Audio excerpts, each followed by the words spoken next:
पति की चोट के बाद मैं एकदम अकेली पड़ गई थी। वह पूरा दिन एक कमरे में पड़े रहते थे, चलने फिरने में भी वह असमर्थ थे। एक दिन मैं घर में बैठी थी, तभी दरवाजे की घंटी बजी तो दौड़कर मैंने दरवाजा खोला। सामने लगभग 18 से 20 साल का एक नवयुवक खड़ा था। उसने वहीं खड़े खड़े दरवाजे के बाहर से ही अपना परिचय दिया। जी मैं नवीन हूँ, राकेश जी का बेटा। पापा ने आपको संदेश भेजा होगा, आओ भीतर आओ कहकर मैंने दरवाजे पर जगह बना दी। नवीन संकोच करता हुआ भीतर आ गया। जी मैं आज ही यहाँ आया हूँ, आपको तकरीबन 8 साल पहले देखा था, तब मैं स्कूल में पढ़ रहा था। आपकी शादी का कार्ड हमारे घर आया था, तब मेरे हाई स्कूल के एग्जाम थे, इसलिए आपके विवाह में शामिल नहीं हो सका था। पापा ने यह सामान आपके लिए भेजा है कहकर उसने एक बैग दे दिया। बैग में बगीचे के ताज़ा फल, सब्जियां, अचार वगैरह थे। मैंने खूब खुशी से आभार जताकर बैग ले लिया और उसको चाय नाश्ता वगैरह दिया। इसी बीच मैंने जोर देकर कहा, तुम यहीं पर रहो, मैं तुम्हारे पापा को कह चुकी हूँ कि सब कुछ तैयार मिल जाएगा, तुम अपनी पढ़ाई लिखाई पर ध्यान देना। नवीन यह सुनकर बस एक बार में ही मान गया, मानो इसी बात को सुनने के लिए बेचैन था। वह उठा और जल्दी से अपना सब सामान जो उसने बाहर बरामदे में रखा था भीतर ले आया। उस दिन नवीन अपना कमरा ठीक करता रहा। कुछ ही देर बाद वह वहां अपनापन महसूस करने लगा था, मगर उसका दिल यहाँ इतनी जल्दी लग जाएगा यह उसने सोचा ही नहीं था। अगले दिन नवीन को मैंने अपने पति से मिलवाया। नवीन हैरान रह गया कि वे मकान के सबसे पिछले कमरे में खामोश लेटे हुए थे। कमाल है, कल दोपहर से रात तक इनकी आवाज तक सुनाई नहीं दी। नवीन सोचता रहा। मैंने नवीन की सोच में व्यवधान डालते हुए कहा, दरअसल बात यह है कि यह दिन भर तो सोते रहते हैं और रात भर जागते हैं, मगर कल कुछ ऐसा हुआ कि दिन भर और रात भर सोते ही रहे। मैं नवीन के आने से बहुत ही खुश थी। 2 लोगों के सुनसान घर में कुछ रौनक तो हो गई थी। 2 दिन बाद एक दिन नवीन रसोई में आकर मेरा हाथ बंटाने लगा तो मैं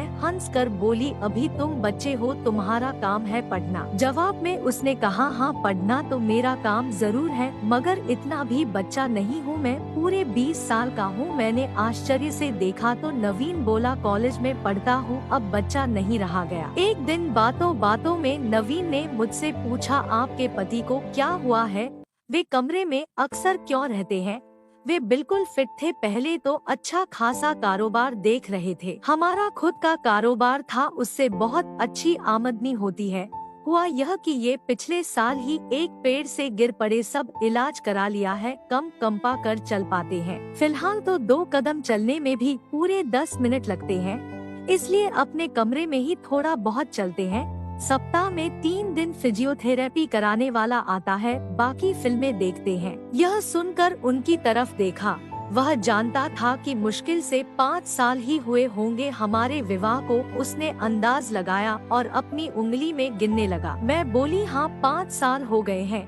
याद है ना, तुम्हारी 10वीं के पेपर चल रहे थे तब, और उससे पहले भी मैं आपसे नहीं मिला था, शायद 6वीं में पढ़ता था। तब एक बार आपको देखा था, आप पापा के पास कुछ किताबें लेकर आई थी। हाँ, तब तुम्हारे पापा मेरे इतिहास के शिक्षक थे और मैं उनको किताबें लौटाने आई थी। उसके बाद मैं दूसरे स्कूल में जाने लगी थी और तुम्हारे पापा मेरे अध्यापक से मेरे भाई बन गए थे। दिन गुजरते रहे। नवीन को हमारे यहाँ रहते 4 महीने हो गए थे। वह यूं तो लड़कपन के उबड़ खाबड़ रास्ते पर ही चल रहा था, लेकिन यह साफ समझ गया था कि हम दोनों की खामोश जिंदगी में फिजियोथेरेपिस्ट के अलावा वही है जो थोड़ा बहुत संगीत की सुर लय ताल पैदा कर रहा था। नवीन ने देखा था कि बगीचे में काम करने वाले ठेकेदार वगैरह भी एकाध बार आए थे और कोई बैंक वाला भी आता था, पर नवीन आज बिल्कुल ही फुर्सत में था, इसलिए वह गुनगुनाता हुआ रसोई में आया और चट से मेरी दोनों आंखें बंद करके मेरे कानों में मुंह लगाकर बोला, माया आज मैं कर दूंगा सारा काम, तुम इधर आओ, यहाँ बैठो इस जगह। और वह हौले हौले मेरे मुलायम अभी अभी धुले गीले और खुशबूदार बालों को लगभग सूंघता हुआ मुझको एक कुर्सी पर बैठाने लगा, लेकिन मैं उसको वहाँ बैठाकर खुद उसकी गोद में आसीन हो गई। हम दोनों कुछ पल ऐसे ही रहे, न हिले डुले न कुछ बोले, बस चुपचाप एक दूसरे को महसूस करते रहे। 2 मिनट बीते होंगे कि कहीं से कुछ खांसने की सी आवाज आई तो हम दोनों चौंक गए और घबरा कर मैंने नवीन को अपने आप से तुरंत अलग किया। हालांकि नवीन की इच्छा नहीं थी कि वह मुझसे अलग हो। नवीन मन ही मन बीती दोपहर की उस मधुर बेला को अचानक याद करने लगा और उसके चेहरे पर एक शरारती मुस्कान तैर गई। मैंने यह सब टाल लिया था। मैं उसके गाल पर एक हल्की सी चपत लगाकर और दूसरे गाल पर मीठा सा चुम्बन देकर उठ खड़ी हुई। उसी पल नवीन भी यह फुसफुसाता हुआ कि दूसरे गाल से इतनी नाइंसाफी क्यों,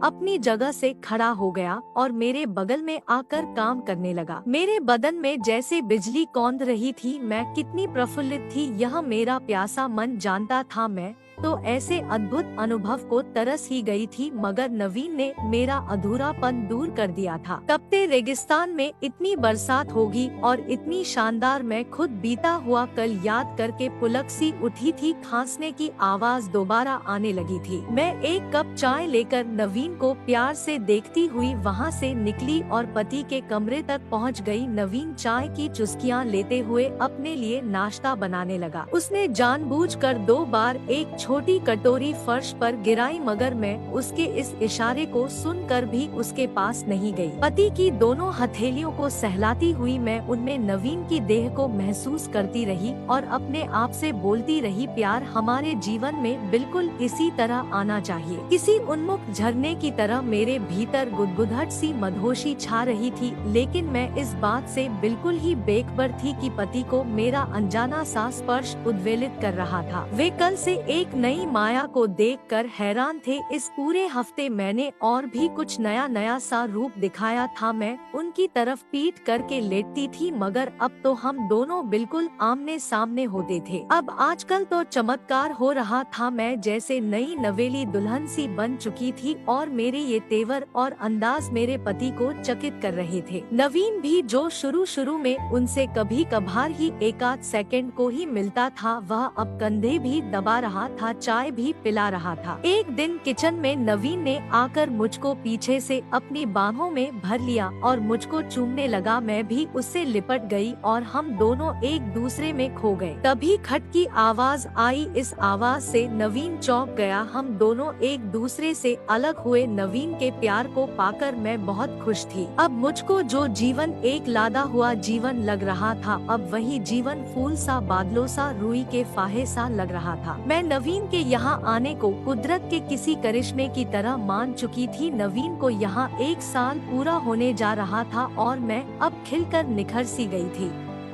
सुबह शाम और रात भर पूरा जीवन मस्ती से सराबोर था।